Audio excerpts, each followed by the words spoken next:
Imagine waking up in ancient Egypt, dodging scorpions and mummifying your cat, ready to survive the Nile. Let's dive in.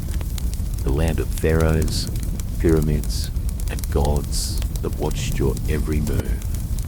Ancient Egypt. Civilization so grand, so enduring, it feels like a dream. But behind the gold masks and grand temples lies a much harsher reality. Today, we're going to ask, what would happen if you lived just one day in ancient Egypt? Because let me tell you, the sun isn't the only thing that will roast you alive. And then, as the desert night falls, we'll delve into one of history's most enduring mysteries. The lost tomb of Cleopatra VII. Was she buried with her beloved Mark Antony? Did her tomb vanish beneath the sands or under the waves? The story is one of genius, drama, and enigma that still captivates us. So before you get comfortable, take a moment to like the video and subscribe, but only if you genuinely enjoy what I do here. And let me know in the comments where you're tuning in from and what time it is for you. It's always fascinating to see who's joining us from around the world. Now, dim the lights, maybe turn on a fan for that soft background hum, and let's ease into tonight's journey together. Welcome to ancient Egypt, land of pyramids, gods, and relentless ultraviolet violence. Before you even open your eyes, the sun is already blasting through your reed hut, like it's auditioning for the role of unforgiving sky god.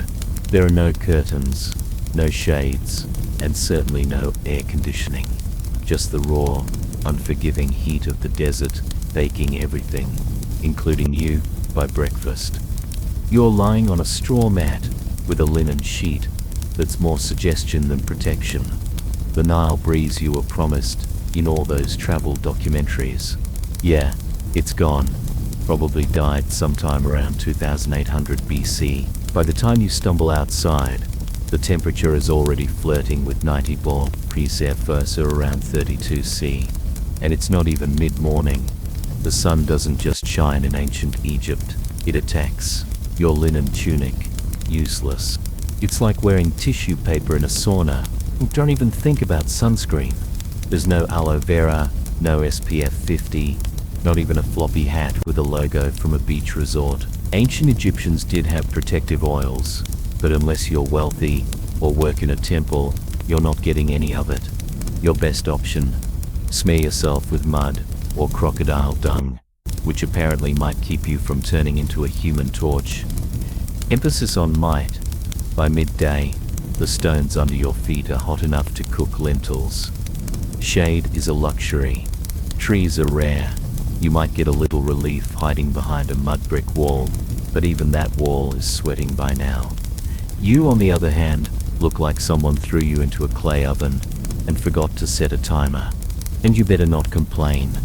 Ra, the sun god, is watching. And in ancient Egypt, the sun wasn't just weather, it was divine authority. The hotter the day, the more powerful Ra was feeling. So, basically, if you're melting, it's a spiritual compliment. In short, surviving one day in ancient Egypt requires hydration, humility, and an ironclad tolerance for feeling like a roast chicken. And this is just the morning. You're finally out of bed, or rather off your scratchy straw mat. And the good news is, the Nile is just a short walk away. The bad news, you can already smell it before you see it. Yes, the mighty Nile, the life-giver of ancient Egypt, revered as sacred, the reason civilization here even exists. But let's be honest, it also smells like a fish market had a bad breakup with a swamp. The banks are buzzing with flies, frogs, and things that probably shouldn't have legs, but do. Still, this is where you bathe. Soap hasn't been invented yet, and even if it had, you couldn't afford it. Instead, you lather yourself in the freshest cleansing technology of the day. Sand. That's right. Exfoliation, the Egyptian way. Just rub yourself down with coarse grains and call it skincare. It's like nature's sandpaper, but less effective. Washing clothes, also done in the Nile, and by washing, we mean pounding them against rocks, while praying that a crocodile doesn't mistake your laundry for a tasty midday snack. Oh, and just to make things more fun, let's not forget the occasional sewage runoff from upstream. Remember, people, livestock, and the occasional funeral boat all share this river, and yet, somehow, this is considered clean. You scrub, rinse, and emerge feeling slightly less sticky, and only moderately more worried about leeches. If you're a city dweller, in Memphis or Thebes, you might be lucky enough to use a public basin or cistern, but for everyone else, it's Nile or nothing. And don't expect privacy.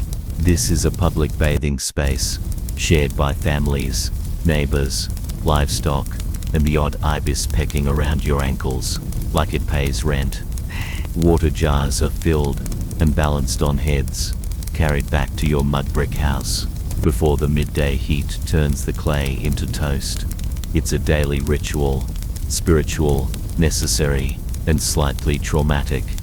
So yes, the Nile is sacred. It feeds you, cleans you, and quenches your thirst. But let's not pretend it's a sparkling oasis. In reality, it's part miracle, part biohazard, and all you've got. By now, you've bathed in the crocodile-infested Nile. You've sandpapered yourself semi-clean, and your body feels like a baked fig. Time for breakfast, the most important and least glamorous meal of your ancient Egyptian day. Let's set expectations. There are no eggs Benedict, no fruit bowls, and absolutely no iced lattes. Breakfast in ancient Egypt is less of a culinary event and more of a tactical refueling operation. You sit on a low stool, if you have one, or just squat in the corner like everyone else. The centerpiece of your meal, bread, lots of it, dense, coarse, and often as chewy as a leather sandal. It's made from emmer wheat or barley, and baked in clay ovens that may or may not be shared by the local rats. And don't be surprised if there's sand in your slice. Not as a topping, just an uninvited ingredient from the grinding stones. A daily dose of minerals, you could say. Then comes the beer. But don't get excited. This isn't crisp, bubbly craft ale. This is thick, cloudy, lukewarm, liquid bread. More porridge than pint. It's packed with calories and vaguely fermented. A medieval smoothie with the faint taste of sour cereal and survival. Even children drink it, not to be edgy, but because it's safer than water. At least the brewing process boils out the parasites, unlike the Nile, which we just discussed, is basically a petri dish. If you're lucky, and we mean very lucky, you might get an onion or a few dried dates to go with your carbon foam combo. Protein only if someone caught a fish and didn't immediately eat it raw. And as you chew your rock-like loaf and sip your grain sludge, flies buzz around you like it's a buffet, because it is, for them. You swat at them with one hand, hold your cup with the other, and try not to think too hard about the fact that this is likely the best meal you'll have today. Breakfast in ancient Egypt isn't about flavor, it's about function. It fuels your body just enough to survive until the next time someone hands you another sand-infused brick of bread. Bon appetit! You've had your gritty bread, your chunky beer, and just enough rest to call yourself functional. Now it's time to work, and trust me, ancient Egyptian labor makes modern burnout look like a spa day. Unless you're a scribe, priest, or royalty, which, let's be honest, you're not. Your job is pure muscle and dust. No air-conditioned cubicle, no coffee breaks, no ergonomic chairs, just sweat, sand, and a constant risk of collapsing before noon. If you're a farmer, you'll be ankle-deep in Nile mud by sunrise, yanking weeds, or planting barley, under the eye of an overseer whose hobby seems to be yelling. You use wooden plows, crude sickles, and your bare hands. If your back hurts, congratulations. That means it's working. If you're a laborer, things get even more biblical. Imagine hauling multi-ton stones for temple construction under a blazing sun, while barefoot up ramps made of gravel and prayer. There's no OSHA here. You trip. That's a broken ankle and a shrug from the foreman. Working on tombs. That's another level of grind. You're hammering limestone, chiseling out burial chambers for people who will get to rest longer than you ever will. And if you mess up a pharaoh's tomb, let's just say, job security might involve a sealed chamber and a curse. And if you're a woman, you're not off the hook. Domestic work is also physical labor. Grinding grain, hauling water, weaving linen, caring for kids, and still helping in the fields. Your break is when the baby naps for 7 minutes. While you prepare dinner, you eat on the go. You wipe sweat with your tunic. You keep moving because slowing down means falling behind, and falling behind means someone else gets your grain quota and you get the blame. There's no clocking out. The sun is your supervisor. When it finally sinks behind the horizon, you crawl home half alive, dust-caked, and dreaming of softer sandals and a less aggressive sun god. Work in ancient Egypt isn't just hard, it's endless. It's a full-body commitment to survival, day after day, until your body gives out, or your overseer decides you're not worth feeding. And that's not even the worst of it. After sweating your soul out in the fields or quarry, you might be tempted to grumble, maybe something small, a little "this job stinks," or "why am I doing this again?" Stop right there. Because in ancient Egypt, complaining isn't just frowned upon, it's potentially treason. Why? Because your boss isn't just a ruler, he's a literal god. The pharaoh isn't some guy who got elected or born into a lucky family. He's the human embodiment of Horus, son of Ra, chosen by the heavens to rule over Egypt and keep Ma'at, divine cosmic order, intact. In other words, if the river floods well this year, thank the pharaoh. If it doesn't, well, maybe you didn't pray hard enough. Questioning his authority isn't just rude, it's blasphemy. Speaking ill of him could land you a date with a whip, a set of shackles, or an early trip to the underworld with none of your favorite burial goods. You see his face everywhere, on statues, temple walls, coins, even bread molds. His name is chanted in rituals. His image is painted larger than everyone else's, in every mural. That's not artistic exaggeration. That's law. And don't expect to ever see him if you're a commoner. The closest you'll get is watching a golden bark float by during a religious festival. Blink, and he's gone. Back to a palace you'll never enter, surrounded by officials, guards, scribes, and enough gold to finance a small civilization.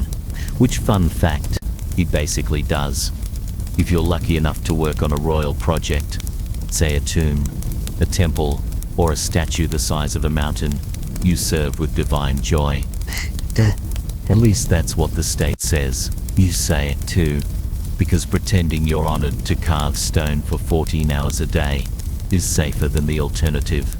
And don't even think about rebellion.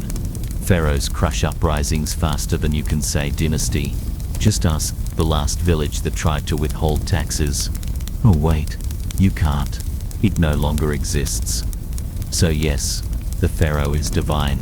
And you're just lucky to be allowed to sweat in his name. Now, get back to work. If you thought surviving under the sun was hard, just wait until you realize that in ancient Egypt, sand is your roommate, co-worker, seasoning, and mortal enemy. It's everywhere, in your clothes, in your bed, in your food. There is no escaping it. You could be working, praying, sleeping, or minding your own business in the market, and suddenly, a gust of hot wind sweeps by and turns your face into a grainy exfoliation experiment you didn't ask for. Let's start with the clothes. You wear linen. It's light, breathable, and about as effective at keeping sand out as a screen door is at holding back soup. It slides down your tunic, clings to your skin, and somehow finds its way into places you didn't know had creases. Eating? Good luck. Every loaf of bread is basically a sand trap. Since flour was ground between stone slabs, little bits of grit made their way into the dough. Egyptians didn't just eat their wheat, they ate their millstones too. It's why ancient dental remains are often worn flat, like river rocks. Imagine chewing your breakfast while also filing your molars daily. And if you thought your house was a sand-free zone, think again. Your mud brick home has gaps, crevices, and windows with no glass. Perfect portals for wind-blown sand. Your floors are covered. Your cooking pots are full. Your bed is basically a sand pit, disguised as furniture. Shoes? Optional at best. Most Egyptians walked barefoot, meaning you're always one step away from turning your feet into battered leather sandals. If you do have footwear, it's usually a basic pair of sandals made from reeds. Fashionable, perhaps. Protective, not remotely. Then there are sandstorms, Egypt's version of a slap from the gods. Sudden, swirling, blinding. One moment you're talking to a friend, the next you're spitting dust and feeling like someone dumped an entire beach into your eye sockets. Visibility drops to zero, and everyone around you turns into vaguely coughing silhouettes. In short, sand is the roommate who never leaves, the spice in every meal, and the silent enemy of your eyes, lungs, and dignity. It's not just the backdrop of your life, it's part of your body now. And no, you can't wash it off. You already tried in the Nile, which is probably full of more sand. In ancient Egypt, religion isn't just a weekend activity, it's the operating system for everything. Your job, your diet, your hygiene routine, your bedtime rituals, all dictated by gods who seem to have very specific opinions. First, understand this. The gods are everywhere. Your town has temples to a dozen different deities, each responsible for some vital function. There's Ra, who pilots the sun across the sky like it's a divine Uber. Third, the ibis-headed god of wisdom is in charge of scribes and moon calendars. Sobek, part crocodile, part nightmare fuel, guards the knot. And Bastet, the cat goddess, basically runs public relations. Forget personal freedom. Your daily routine revolves around pleasing them. Wake up, thank Ra, spill some beer, apologize to Hathor, stub your toe, curse quietly, or risk attracting a spirit with a grudge. Before meals, you offer a bit of food to the gods. Before bed, you pray that Set, god of chaos, doesn't toss your house into existential disarray overnight. Even funerals are multi-day affairs where the deceased must pass tests, avoid demons, and prove they were morally decent or risk eternal erasure. Speaking of the afterlife, ancient Egyptians took it very seriously. You don't just die and move on. You must pass a judgment process involving your heart being weighed against a feather of truth. If your heart's heavier because of lies, cruelty, or maybe stealing someone's goat, you're eaten by Amit, a creature with the head of a crocodile, the body of a lion, and the legs of your worst nightmare. So yes, even in death, you're still on probation. But here's the twist. This complex belief system isn't depressing, it's comforting. Egyptians believed life was part of a cosmic balance, and if you followed the rituals and upheld Ma'at, the principle of truth and order, you had a chance at a peaceful eternity, complete with food, family, and maybe a boat. Of course, the richer you were, the more gods seemed to notice you. Temples were massive, priests were powerful, and peasants, well, they just hoped the gods were feeling generous that day. Because in ancient Egypt, faith isn't optional. It's your job description, your insurance plan, and your travel itinerary for the next life. So, you've stepped on something sharp, got bit by something weird, or caught something contagious, which in ancient Egypt is basically Tuesday. Time to seek medical care. Just don't expect a waiting room or a sterile environment. You're about to be healed with a combination of spells, herbs, and sheer optimism. First, you'll be taken to a doctor, and to be fair, they were some of the most advanced in the ancient world. They had surgical tools, medical texts, and a decent understanding of anatomy.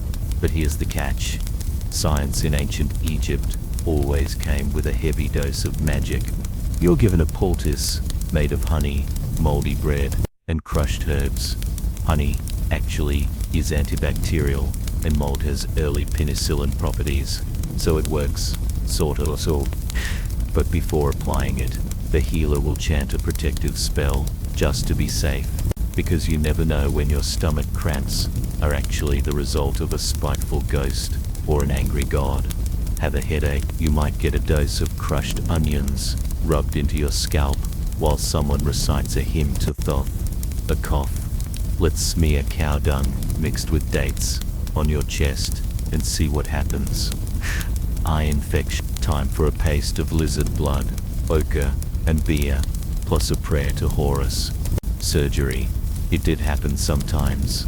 Abscesses were drained, bones were set, and wounds were stitched with linen thread. But there's no anesthesia, just a sharp knife, and a friend to hold your shoulders down while you scream into a mud brick pillow. Dentistry, not great. Remember all that sand in the bread. Your teeth are worn down by your 20s. If one gets infected, your options are 1. Live with it, 2.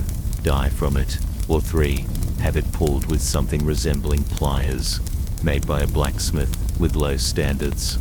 And let's not forget the amulets, whether you're giving birth, getting stitched up, or just sneezing too loud. A good doctor, priest, will probably hang a charm around your neck, just in case the real issue is an invisible serpent spirit curled around your spleen. So, yes, Egyptian medicine had its moments, but mostly you'd better believe in the gods, because your band-aid is literally a prayer. Here's a plot twist most people don't expect. Ancient Egyptian women had more rights than many women in later civilizations. They could own property, run businesses, file for divorce, and even take a man to court.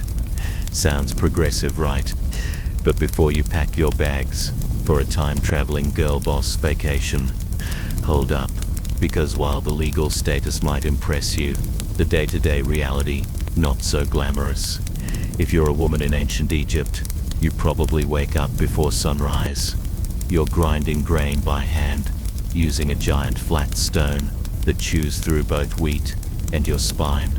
Then it's off to haul water from the Nile, cook breakfast, care for children, manage the household, feed animals, and if needed, help in the fields. You're a one-woman workforce, in linen. There's no me time, no spa days, and definitely no maternity leave. Childbirth is risky and painful. Midwives are helpful, sure, but there are no epidurals, no disinfectant, and no push playlists featuring relaxing harps. You give birth in a hot room with incense, prayers, and hopefully not too much bleeding. Let's talk fashion. Linen dresses are light and breathable, but there's no underwear and no shoes. The sun scorches your skin, the sand grinds into everything, and the bugs think you're an all-you-can-eat buffet. Want makeup? Great. Egyptian women did wear cosmetics, but it's lead-based and applied with sticks that look suspiciously like toothpicks. Now, if you're lucky enough to be born into a wealthy family, things are better. You might read, write, manage estate accounts, or become a priestess. If you're born royal, you could even become Pharaoh, like Hatshepsut or Cleopatra, who ruled with brilliance and terrifying eyeliner. But if you're poor, your status may be legal, but your reality is physical. You work, sweat, bend, carry, birth, bury, and pray. You're not chained by law, but by survival. Still, Egyptian women had agency, and that mattered. They could speak in court, keep their inheritance, and didn't become property when they married. Compared to many ancient societies, that's huge. So, yes, Egyptian women had rights, but comfort that's reserved for statues and goddesses, not the woman elbow deep in dough while swatting flies off a toddler. You made it through another grueling day in ancient Egypt. You ate your gritty bread, hauled your buckets, avoided divine wrath, and maybe even dodged a sandstorm. Time to relax, right? Wrong. Because in ancient Egypt, your real test begins after you die. Death isn't the end. It's just the beginning of an incredibly bureaucratic, multi-phase journey through the underworld. And if you thought the labor overseer was strict, wait until you meet the gods of judgment. First, your soul takes a trip to the Hall of Might. Here, before a tribunal of 42 deities, you must proclaim your innocence in what's basically the oldest legal deposition in history. You say things like, "I did not steal, I did not lie, I did not covet my neighbor's donkey," all while hoping the gods buy it. Had. Then comes the heart test. Literally, your heart, believed to be the seat of the soul, is placed on a scale opposite the feather of might, the symbol of truth, justice, and balance. If your heart is heavier than the feather, well, that means you've lived a wicked life. Enter Amit, part lion, part crocodile, part hippo, all terrifying. She doesn't arrest you, she doesn't fine you, she eats your soul, destroying it forever. No afterlife, no second chances, just eternal non-existence, which in a culture obsessed with eternity is the ultimate punishment. And it gets better. You can doom yourself, not just by actions, but by words. One wrong confession, one forgotten line during your judgment, and boom, spiritual obliteration. It's like an open book test, where failure means getting devoured by a mythological death hybrid. If you do pass, congratulations, you get to enter the field of reeds, a peaceful, idealized version of Egypt, where your soul lives forever, with boats, with crops, with family, and presumably with fewer sand fleas. But the stakes, enormous. That's why Egyptians obsessed over tomb preparation, funeral rites, and magical texts, like the Book of the Dead, a spiritual cheat sheet, full of prayers, spells, and helpful tips, like don't insult the crocodile god. So yes, the afterlife might be beautiful, but only if you live your life very carefully. One curse word, one unpaid temple tax, and your next stop is lunch for Amit. Sleep tight. Now, as the harsh Egyptian sun dips below the horizon and the desert whispers begin, let's turn our attention to one of ancient history's most compelling figures, Cleopatra VII, the last pharaoh of Egypt. She wasn't just a queen, she was a political genius, a master strategist, and a woman who captivated the most powerful men in the world. Born around 69 BC, Cleopatra wasn't of pure Egyptian descent. She was a Ptolemy, a Greek Macedonian dynasty that had ruled Egypt for nearly 300 years, since the time of Alexander the Great. Unlike her predecessors, however, she was the only Ptolemaic ruler to learn the Egyptian language, embracing the culture of her people. This act alone set her apart and endeared her to the populace. Her reign was marked by political intrigue, civil war, and a desperate struggle to maintain Egypt's independence against the rising tide of Roman power. She famously allied herself with Julius Caesar, using her intellect and charm to secure his support. Their son, Caesian, was a living symbol of this powerful alliance. After Caesar's assassination, Cleopatra quickly shifted her allegiance to Mark Antony, another powerful Roman general. Their love affair was legendary, a whirlwind of opulence, passion, and shared ambition that ultimately pitted them against Octavian, Caesar's adopted heir, and the future Emperor Augustus. The stage was set for a final, devastating confrontation. The Battle of Actium in 31 BC was the beginning of the end. Octavian's forces decisively defeated the combined fleets of Antony and Cleopatra. Humiliated and cornered, the lovers retreated to Egypt, knowing their time was running out. Mark Antony, receiving false news of Cleopatra's death, fell on his own sword, dying in her arms, a tragic end to a legendary romance. Cleopatra, ever the strategist, attempted to negotiate with Octavian, hoping to save her children and perhaps even secure her own future. But Octavian intended to parade her through Rome as a captive, a prize in his triumph. For a queen as proud as Cleopatra, this was an unthinkable humiliation. Rather than endure such a fate, Cleopatra chose death.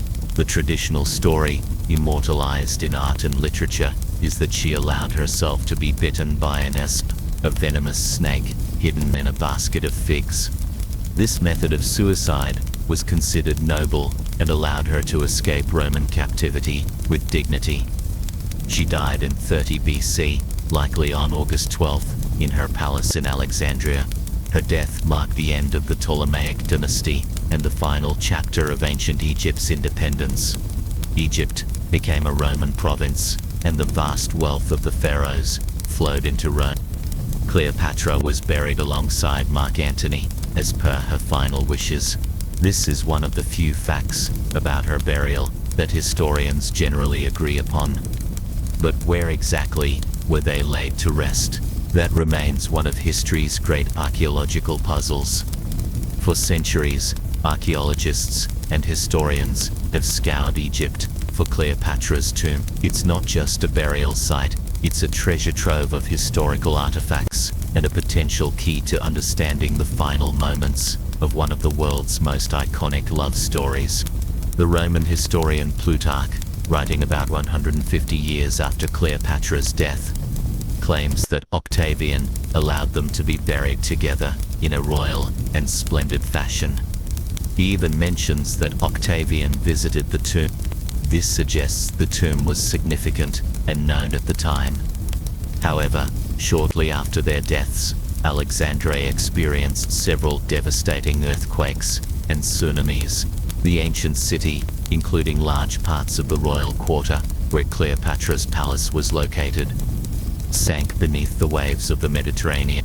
This led to a popular theory: perhaps Cleopatra's tomb lies submerged off the coast of modern-day Alexandria. Underwater archaeologists have explored this area extensively, uncovering incredible ruins of ancient Alexandria, including foundations of palaces and temples. While they've found stunning artifacts, including statues and columns, no definitive evidence of Cleopatra's tomb has ever surfaced from the deep. The silence of the seabed has kept its secrets tightly. Another prominent theory focuses on Taposiris Magna, an ancient temple site about 50 kilometers, 30 miles west of Alexandria. This site has been a major focus of Dr. Kathleen Martinez, a Dominican archaeologist and lawyer, for over 2 decades. Martinez believes the temple's layout and its connection to the goddess Isis, with whom Cleopatra associated herself, indicate it's a likely burial spot. Her team has made intriguing discoveries, including shafts and tunnels beneath the temple, and even a large necropolis nearby, with Greco-Roman style mummies. They've found a statue of Isis and a coin with Cleopatra's image. However, no royal tomb or specific evidence of Cleopatra's burial has yet been found there. So, why has Cleopatra's tomb remained lost for so long? Several factors contribute to this enduring mystery. Firstly, the chaotic political climate following her death meant that Octavian might have wanted to suppress information about her burial. While he allowed a royal and splendid funeral, he certainly didn't want her tomb to become a rallying point for pro-Ptolemaic sentiment. The Roman victory was absolute, and burying Cleopatra, literally and metaphorically, was essential to consolidating power. Secondly, natural disasters, those earthquakes and tsunamis, would have wreaked havoc on coastal Alexandria. Even if the tomb was well built, it could have been swallowed by the sea, or buried beneath layers of silt and debris, making it incredibly difficult to find thousands of years later. Thirdly, the nature of ancient burials. Tombs were often designed to be secret, to protect the deceased and their treasures from looters. False passages, hidden chambers, and booby traps were common. If Cleopatra's tomb was built with such protections, it would have been highly effective. Finally, the desert itself. Shifting sands can quickly bury entire cities, preserving them for millennia, but also making them incredibly difficult to locate. The desert is a harsh mistress, capable of both revealing and concealing histories. The search continues. Every year, new technologies and new theories emerge. Ground-penetrating radar, satellite imagery, and advanced underwater mapping are constantly being employed.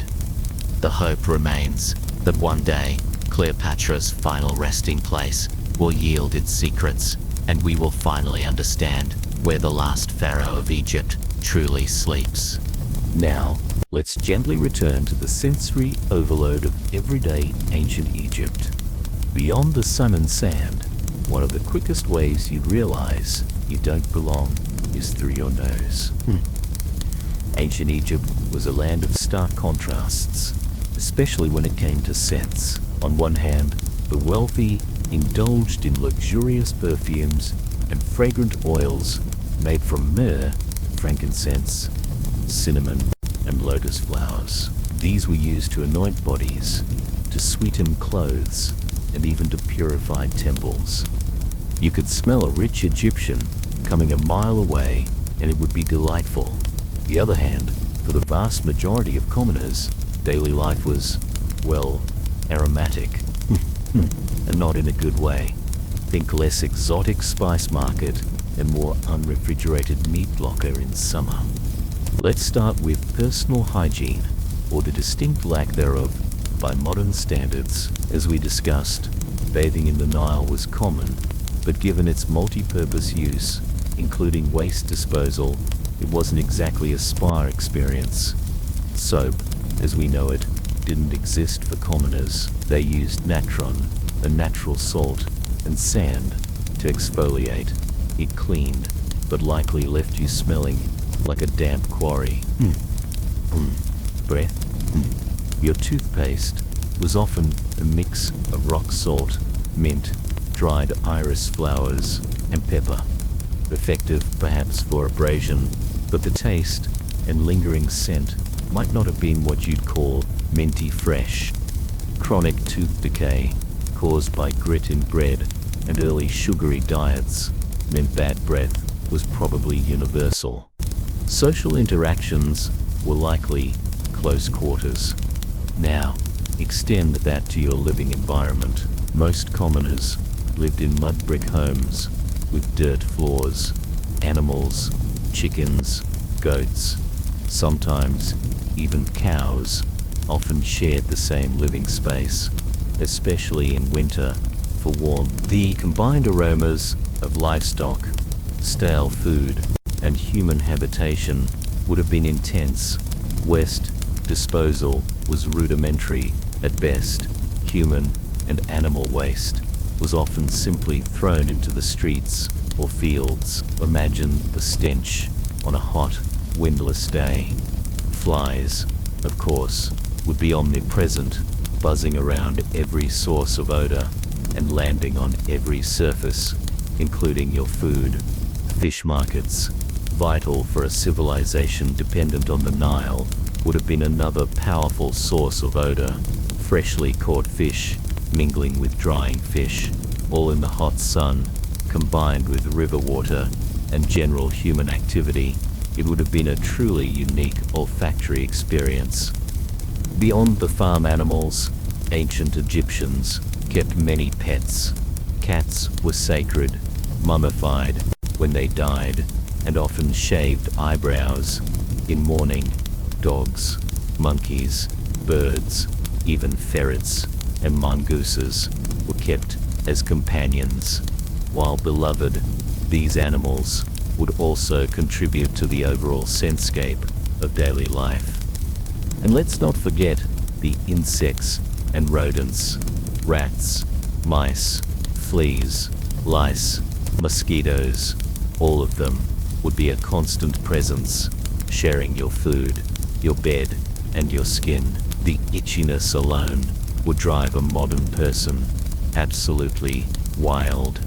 So, while the grand temples and golden artifacts might gleam in our imaginations, remember that ancient Egypt, for most people, was a sensory overload, a symphony of sun, sand, and very, very strong smells. Let's return to the enduring mystery of Cleopatra's lost tomb. While earthquakes and tsunamis certainly played a role, the reasons for its disappearance may be far more complex and rooted in Roman politics and Egyptian belief. Consider the immediate aftermath of her death. Octavian was consolidating power, establishing the Roman Empire. Cleopatra, with her captivating allure and lineage to the pharaohs, represented a powerful symbol of resistance. While he publicly honored her wishes to be buried with Antony, it's entirely plausible that he also wanted her tomb to be discreet, perhaps even hidden, to prevent it from becoming a site of pilgrimage or rebellion for those who still revered her. A public funeral, yes, but perhaps a quietly concealed burial site.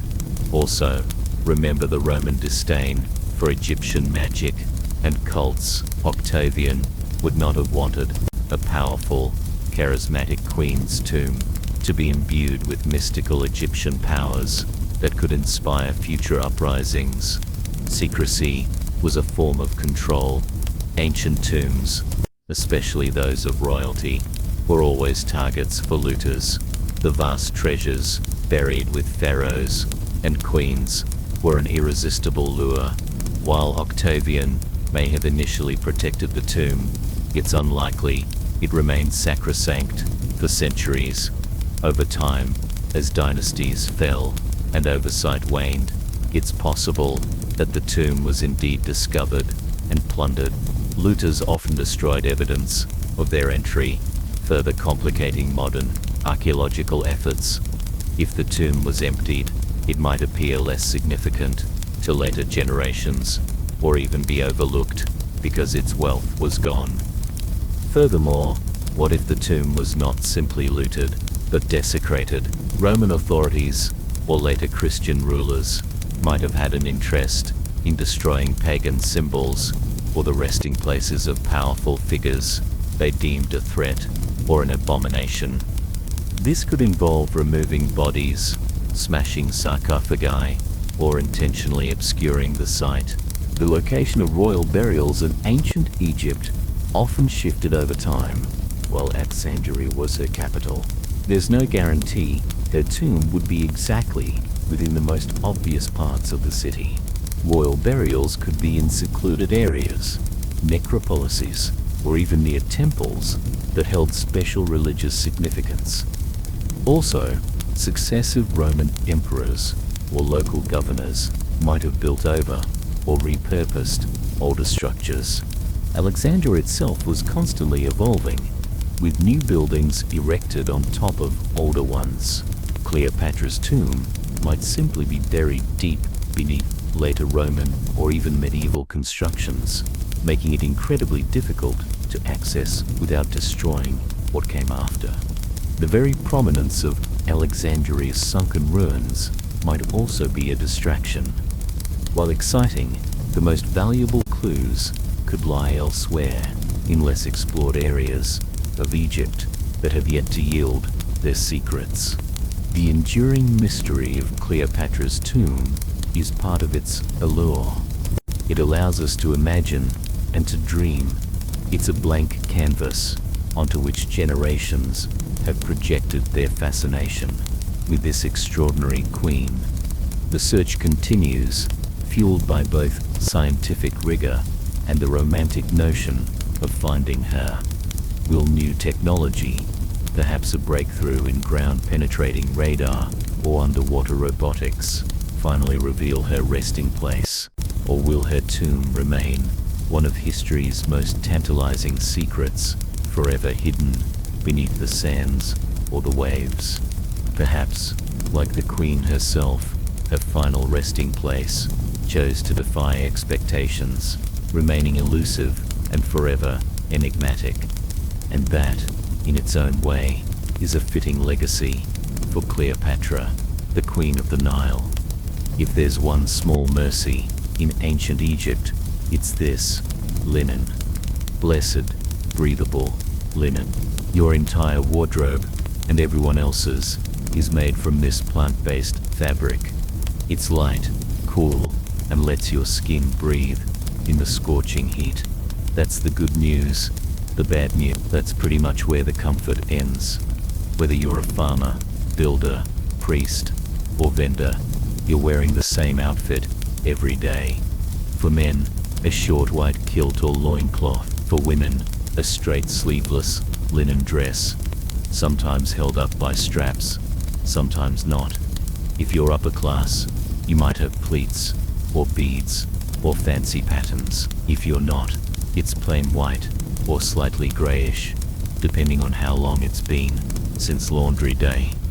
Oh, and laundry day. Your hands scrubbing your clothes in the Nile, while hoping a hippo doesn't emerge mid-rip. Most people go barefoot. Sandals made from woven reeds or leather are reserved for special occasions or temple priests.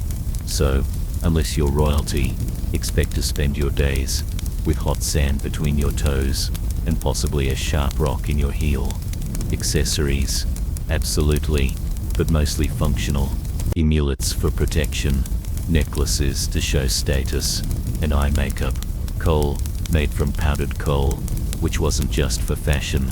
It helped reduce glare from the sun, and supposedly warded off infections. Yes, even eyeliner had a job in ancient Egypt. But no matter how well you dress, the bugs don't care. Flies, gnats, mosquitoes, they treat your airy outfit as an invitation. You're walking through the day, swatting constantly, rubbing on perfumed oils, and praying that your linen doesn't stick to you like a wet curtain the moment the sun reaches full strength. And of course, your outfit doesn't change with the seasons, because Egypt doesn't really have seasons, just hot and slightly less hot. So, your linen ensemble is basically your year-round uniform, whether it's 110 degrees or a chilly 70 degree evening. So, yes, Egyptian clothing was light, elegant, and far more comfortable than what Romans would wear later. But don't let the breezy outfits fool you, because no matter how floaty your tunic feels, your life is still heavy with labor, heat, sand, and bugs that refuse to respect your personal space. You've survived another blistering Egyptian day, hauling bricks, dodging sandstorms, and praying your linen doesn't disintegrate mid-task. But in ancient Egypt, survival is always temporary, because no matter how tough you are, you probably won't live past 35. Let's break it down. If you make it past childhood, which is already an achievement, considering infant mortality rates were sky high, you're thrust straight into adulthood by age 13. Marriage, work, and child-rearing all start early, because honestly, you're running out of time. You might die from heat stroke, or an infected cut, or childbirth, or crocodiles, or scorpion stings, or bad bread. And forget antibiotics. If you get a fever, the best treatment is honey, herbs, and hoping the gods don't have other plans for your soul. But here's the twist. Egyptians weren't scared of death. They planned for it. In fact, they planned for it better than most people plan for retirement today. If you're rich, you commission a tomb, the ancient version of a 5-star eternity suite.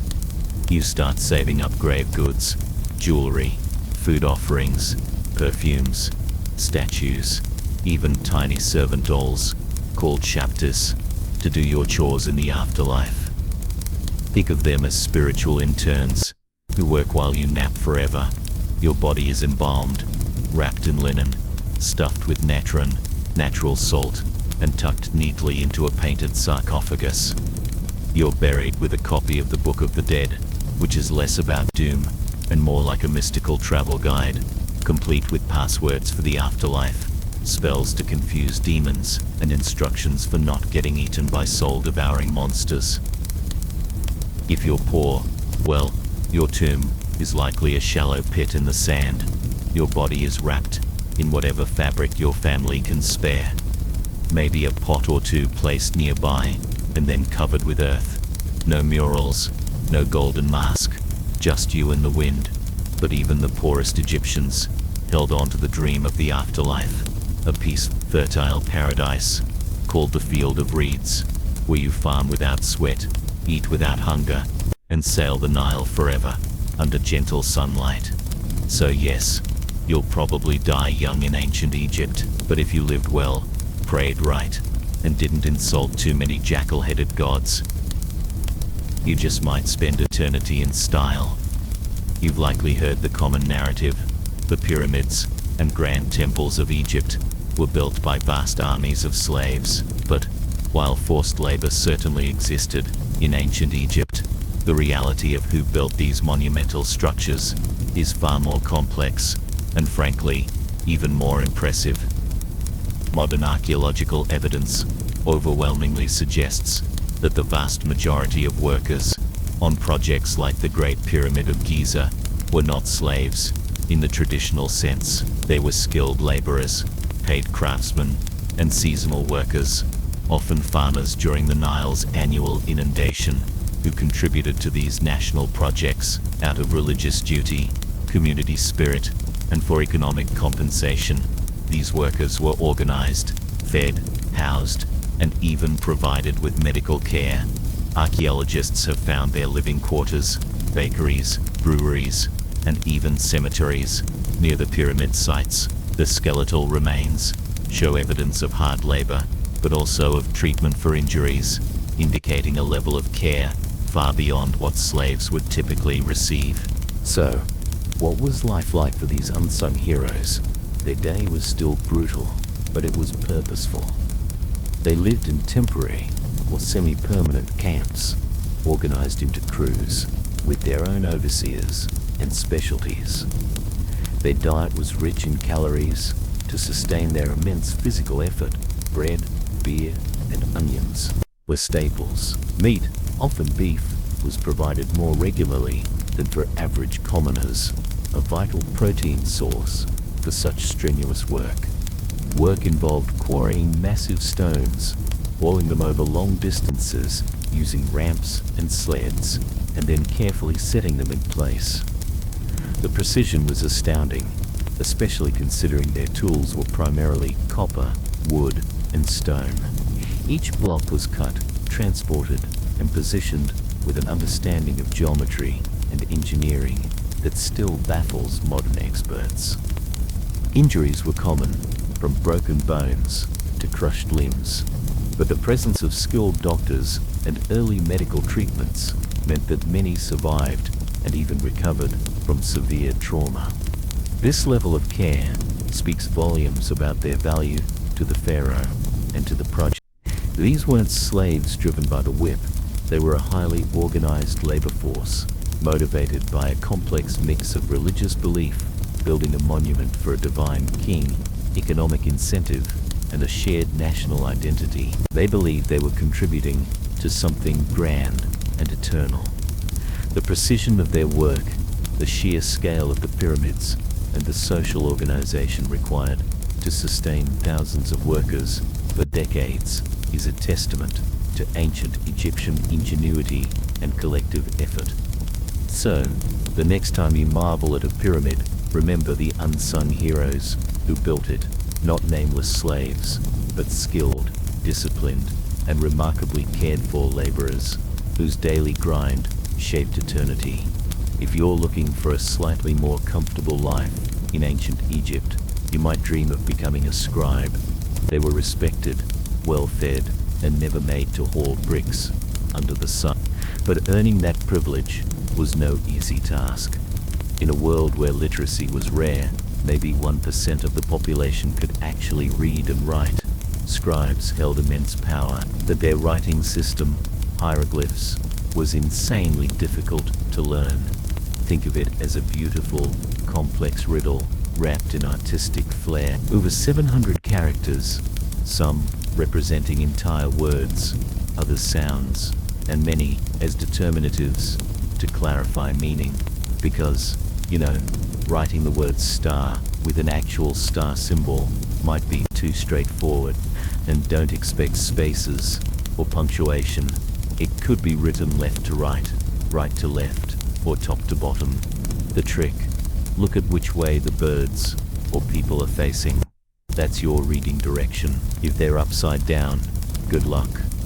To become a scribe, you started as a child, undergoing years of intense education. You'd memorize hundreds of symbols, copy endless scrolls, and practice so much that your hand probably curled into a claw by age 15. But the payoff? Huge. Scribes were respected, well-fed, and protected from most manual labor. Instead, they wrote tax records, court documents, letters, and religious texts. They were essential to society. In a world where writing was power, scribes ruled quietly from the shadows. For the rest of the population, writing was something magical. Literally, hieroglyphs were believed to have sacred power. Writing someone's name preserved their soul. Erasing it, total spiritual annihilation. So, yeah, spelling really mattered. So, while hieroglyphs may look like ancient emoji, they're more like a linguistic Rubik's Cube, wrapped in myth, math, and mystery. Beautiful, yes. Easy to learn, absolutely not. Ancient Egyptians lived in a world saturated with magic and superstition. This wasn't something separate from their daily lives. It was woven into every aspect, offering protection and influence over the unseen forces that governed their existence. Amulets were perhaps the most common form of personal magic. Everyone wore them, from pharaohs to peasants. These small charms, often made of stone, metal, or pharaohs, depicted gods, sacred symbols, or animals. The ankh, symbolizing life, the eye of Horus, for protection and healing, and the scarab beetle, representing rebirth, were ubiquitous. You'd wear them around your neck, on your wrist, or even sewn into your clothes. They were your portable good luck charm against disease, evil spirits, or just a bad day in the fields. Spells and incantations were another powerful tool, used by priests, healers, and even common individuals. These verbal formulas were believed to have actual power. There were spells for protection, for healing the sick, for cursing enemies, for ensuring fertility, and for guiding the dead through the afterlife. You might not be able to read them, but you knew their power was real. Dreams were considered messages from the gods or the deceased. Dream interpretation was a serious business, with specialized priests who would analyze dreams to predict the future or offer guidance. A bad dream could prompt a purification ritual or an offering to a specific deity. Omens were everywhere. The flight of birds, the behavior of animals, unusual weather phenomena, all could be signs of divine favor or displeasure, and if you ignored them, you did so at your own peril. Divination, attempting to gain insight into the future through various means, was also practiced. This could involve interpreting the movements of stars, analyzing the entrails of sacrificed animals, or consulting oracles. Life was too uncertain not to seek every possible advantage from the divine realm. Your home itself would be a fortress of magic. Doors and windows might have specific amulets or painted symbols to ward off evil spirits. Statues of protective deities or household gods would guard the threshold. Even your bed might have a protective headrest or specific charms to ensure peaceful sleep and prevent nightmares. And the dead, they weren't just gone. They were powerful entities in the afterlife who could still influence the living, maintaining proper burial rites, making offerings to ancestors, and ensuring their tombs were undisturbed was vital. A forgotten or angry ancestor could cause misfortune or even illness. So, living in ancient Egypt meant constantly acknowledging the power of the unseen world. Every action, every illness, every success or failure was viewed through a lens of magic and divine influence. It was a comforting framework for some, and a source of constant anxiety for others, but for all, it was simply reality. So, why would you hate living in ancient Egypt? And what of Cleopatra's lost tomb? We've journeyed through the scorching sun, the muddy Nile, the gritty bread, and the constant grind of labor. We've explored a world where hygiene was optional and sand was mandatory. We've seen a society deeply intertwined with gods, magic, and an afterlife that was both terrifying and glorious. We've touched upon the enduring mystery of the last pharaoh, Cleopatra, whose genius and dramatic end continue to captivate us, even as her final resting place remains hidden beneath the sands or the waves. Ancient Egypt was a civilization of immense beauty and profound contrasts. It built monuments to eternity with incredible skill and belief. But for the average person, life was a relentless endurance test, demanding strength, humility, and an iron will just to survive another day. Perhaps, as you drift off to sleep tonight, you'll appreciate your soft bed, your clean water, and the absence of crocodile dung in your daily routine. The story of ancient Egypt and its lost queen isn't just history, it's a reminder of how far humanity has come and how much we still have to discover. Sleep tight,